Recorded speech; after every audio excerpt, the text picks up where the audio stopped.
Okay, look, when a studio releases a horror movie in January, it means they don't have a whole lot of hope for it. But when a studio releases a summer film about a swimming pool in January, it means they really have no hope for it, and you have yourself a turd of a movie. Ladies and gentlemen, I present to you Night Swim.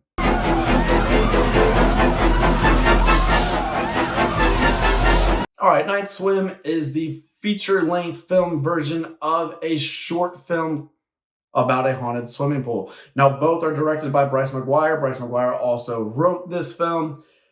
And kind of a rough first effort, if you ask me. Now, I don't want to be all negative, so let's talk about a few positives here. All right, we have a story about a former baseball player who has come down with MS and is suffering and on the road to recovery. He wants to believe one day he'll be back in the big leagues, but in the meantime, his family is kind of scaling back and not really using all of that MLB salary. They're trying to move to the suburbs and they have themselves a new pool. Now, in the first two acts, lots of fun is had. But from the opening, we know that this pool has a bad history. It is an evil pool. Or actually, I should say, it is a spring pool. That's right, I didn't know these exist. Have you ever heard of such a thing? You don't have to fill the pool with water. It sits upon an aquifer that naturally fills this pool with spring water. The most refreshing, crisp, high-quality H2O. And that's what I call high-quality H2O. That you can imagine. But there's a catch. This ancient aquifer has run havoc on everybody who's ever come into touch with it. We're talking Native Americans. We're doing the ancient burial ground, but this time around, it's an ancient aquifer. And if you're going to go dip toe in this pool, then you better be ready to make a sacrifice. Sound absurd? That's because it is.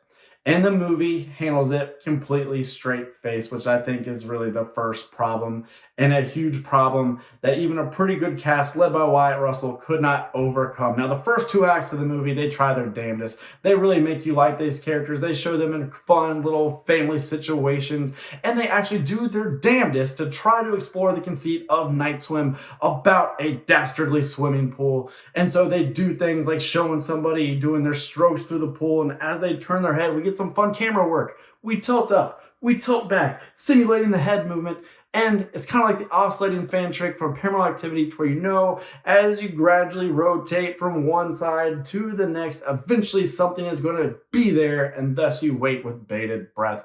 And that might be the high note for this film, because after two acts, we've run out of swimming pool tricks. There's not a lot left to do. You can only play but so many pool games.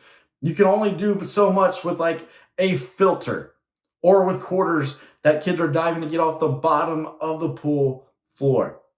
And then this movie just nosedives. It jumps right off the diving board into the concrete bottom of an unfilled pool.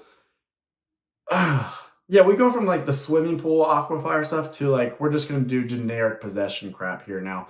Yeah, Wyatt Russell's character, he's going to be possessed. He's going to chase people around. He's going to say really crappy stuff, really bad dialogue throughout the film. We're talking lines about, I've always been afraid of swimming pools, or I don't trust that pool, or, no one knows what's beneath the surface, or the water will go to sleep soon, or possessed Wyatt Russell going, you forgot to say polo.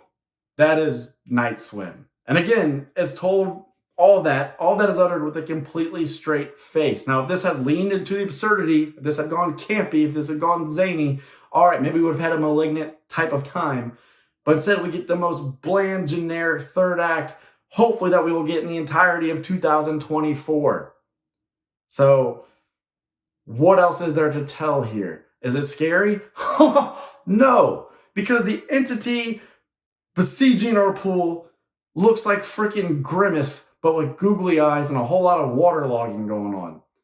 And what was weird about it was they actually show the entity or entities in various forms. Sometimes they actually look good. There's one point where it looks kind of like this like soaked Asian woman with long fingernails and this really mean, menacing look upon her face. But we just get her for a quick flash because most of the movie is going to focus on Grimace. So who is this movie for? Oh, well, the first two acts, we were doing the fun pool stuff, and it was bright and vibrant, and we had a few little pop-up scares. I was like, okay, maybe it's a fun gateway horror movie. Maybe this is how you get into things. And as it went on, I was like, it's not even scary enough for that.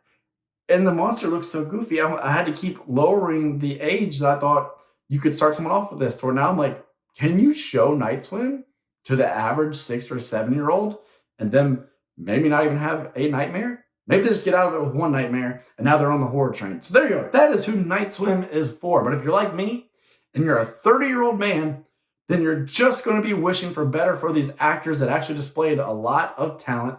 You're going to be wishing better for Bryce McGuire, who got this opportunity because he made like a good, fun, short film. But it was a short film because there wasn't enough to tell a whole story. It's like, I love reading Stephen King. I have a lot of his books that are anthologies, collections of short stories. They are short stories because they're not good enough to be full-on novels. This movie didn't need to be a feature-length film. And boy, does it show.